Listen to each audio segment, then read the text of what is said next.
Fought in Vietnam. I was a career logistician, but I was at division headquarters with the 1st Cavalry Division in 1965, and I volunteered to be detailed infantry.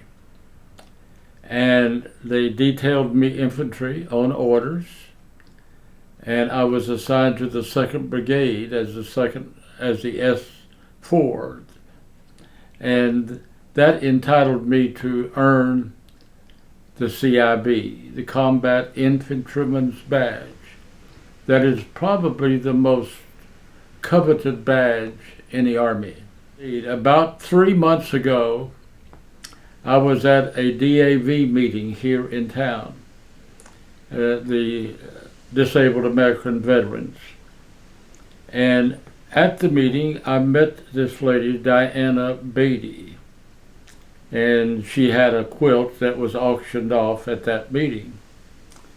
I met her and we talked, and I told her about where I lived, the West Shores retirement community, and that we had 19 veterans here, living here.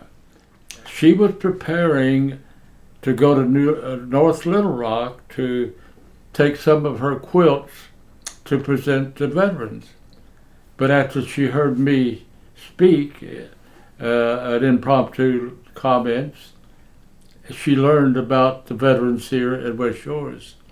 And she said, I'd rather give my quilts to local veterans. She lives here in Hot Springs. And so my mind began to whirl, and I said, hey, Veterans Day is coming up.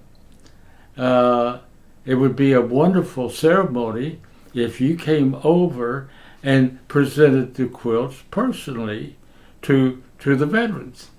And she said, normally I try to do it anonymously, but I talked her into coming over. I asked her, how many have you done? She said, I stopped counting at 500. And and she's been doing it for years. She served, she's a veteran herself in the Coast Guard. She spends about 60 hours on each quilt. She spent over 1,000 hours with what she's going to present on Veterans Day.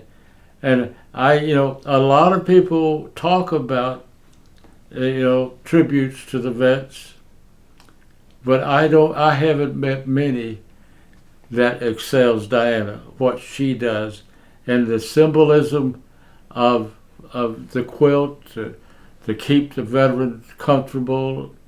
Many of them, are